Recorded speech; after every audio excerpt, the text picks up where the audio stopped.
All right, part 2 of the video. I previously recorded the deck tech for the Colossal Tussle right node event about a death loop that we're going to use, but as want to do, I was pontificating too long and my phone actually fell asleep. Haha.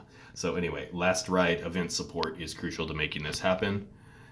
As noted in the last video, kick-ass awesome zombie dino pictures, which is pretty cool. Maybe nightmare dinos, I guess, with the theme of that set. But the second clause of this is really important here for when a non-token creature enters the battlefield under your control, you may destroy target creature you control. If you do, draw a card.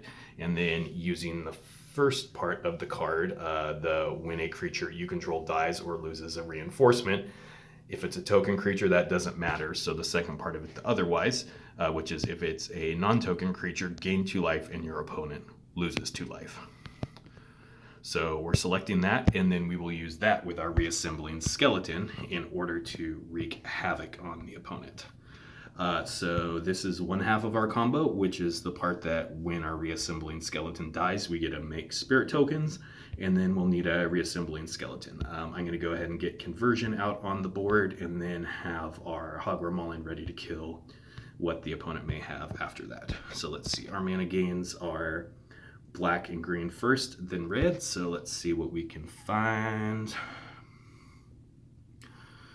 Let's see, we've got a red match, which could then give us 2 potential green matches. That's not bad. We've got a blue 4, a blue 3, a white.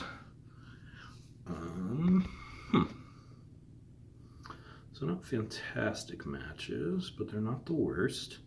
I think just to not take forever here, like I do, I play methodically, read slow. So we'll just take a red match, trying to see if it makes a difference if I take the red match in using this token or using this token. Yeah, it actually does make a difference. I want to do this one because I want the option for the 2 greens to drop. Didn't get it, that's fine. All right, great. There's our reassembling skeleton, so that's awesome, actually. So we're just going to get the combo going to try to do that.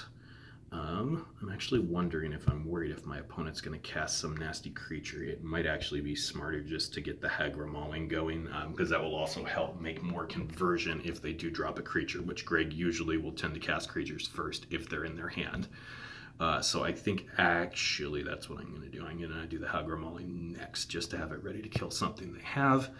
Let's see, I can get a black match into a blue match that might potentially cascade into a green match, which is sweet. I think that's the best I can do. I can also get a green match on top different ways, but this is going to be better, so let's do that. All right. What you got, Greg? Oh, nice. I think Briss Fabry might be using something similar to what I used to do in my old version. So this is actually a cheaper version of the effect that the Knight of Last Breath uses. So they both have when a creature you control dies or loses, you create a token. This one is great because it makes the Satyr tokens, and the Satyr tokens actually have haste, so they allow you to swing. So he might be using this plus the Phoenix, which is what I previously used in this, so that's pretty cool. All right, but we want to get that off the board as soon as we can, because we don't want them to combo off before us. That would be embarrassing. So let's see, we want to see if we can find a way to activate the landfall. So there is a black match on top. Well, I could get the black plus 3 loyalty. I think it's actually pretty important here to make a horizontal match with this so I can get the landforming. Landforming is one of my favorite mechanics that Octagon has come up with. Huge kudos to the developers at Octagon for coming up with that. As much crap as we give you sometimes, that was such a well thought out mechanic, and I really hope we see more stuff like that in the future. So without rambling on much longer, let's go ahead and take that. We will kill their creature.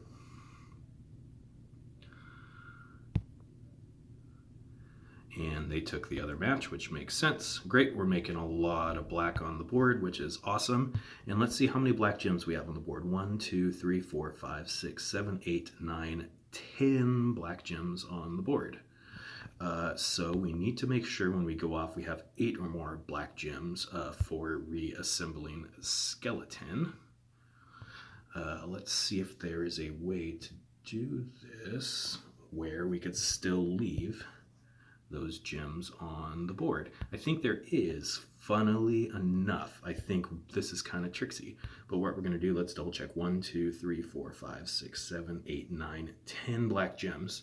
Yeah, so what we can do is actually take the black swap. We're intentionally not going to take a match 5, which is kind of funny, but we want to make sure we have 8 remaining black gems on the board. Like Longhorn, one of my favorite combos, you have to sometimes be cognizant and make sure you don't you do some weird matches that normally you do other things, but just to make sure that you actually have enough either more or less gems of a certain color on the board. So sometimes you take things that minimize the number of gems that drop or wouldn't actually give you an extra swap if it would reduce that gem number. So okay, so we're going to activate the knight and then the reassembling skeleton, and we'll watch this thing in action. What turn is this? Is this like turn 4 or something? That's pretty good. Yeah, turn 4. We're going to combo off, I think. So again, before we do this, let's take a look. Last ride thing, so we'll note that when our skeleton dies, we're going to go ahead and kill it, and then it's going to gain us, it's going to drain 2 from the opponent. We'll have a lot of triggers. It won't appear to do anything, but then all the triggers will resolve after that, and then we'll bury Greg under an avalanche of drain 2 effects. So again, we're going to do this, so we should have 8 black gems at least left remaining. We don't want to kill that creature, but we do want to kill this.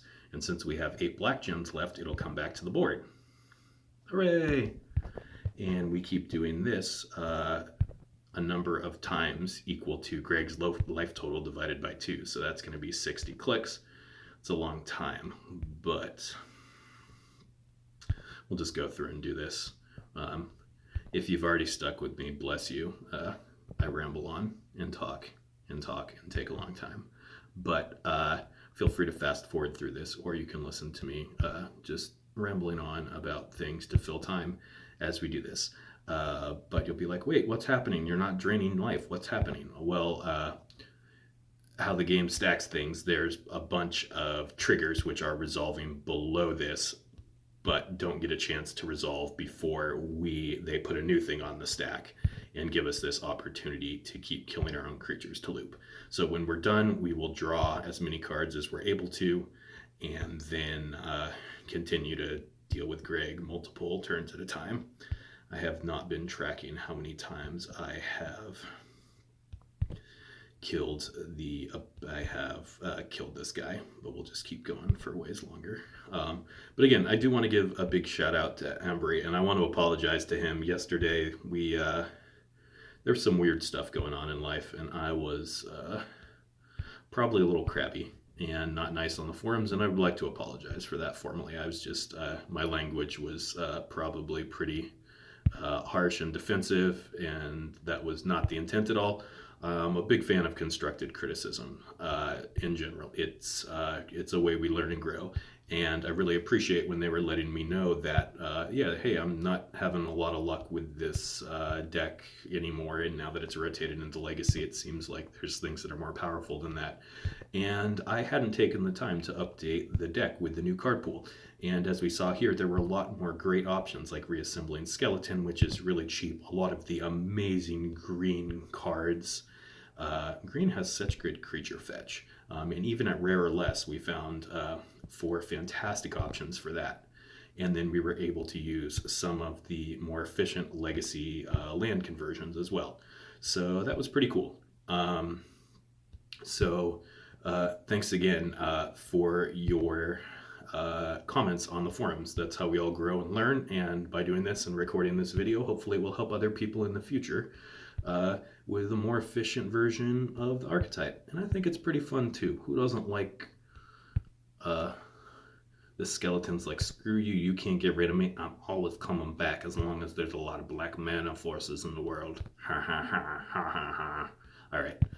Alright, enough of this. One more time, and then we'll see if we kill Greg. I think that should be enough. So now we'll click Not Now, and then all of our triggers, which are below this, will start happening. So you'll see we'll be drawing cards, we'll be creating the tokens, and draining the opponent for 2. So this will start going faster when we have 6 cards in hand, and then no longer can draw. So we can see here, now it's going to go a lot faster to kill them. We may have to click, we should probably kill them before we get one more loop control protection system, whatever they call it. But yeah, so you'll see we are meeting the secondaries, and we'll keep making more tokens as we drain the opponent for 2. This should just kill Greg out until the end. I won't make you wait until the bitter ends, but you get the idea of how it generally works. Again, hopefully this was successful. Kind of fun that we might have been playing against a previous version of this combo that I'd made with the with Karn, which is kind of fun. But all right, take care. And again, thanks again, Ombre, for your thoughts in making this happen. This deck would not be around if it wasn't for you. So much appreciated, and keep those constructive feedback comments coming, and we'll all grow and learn together. All right, take care, everyone.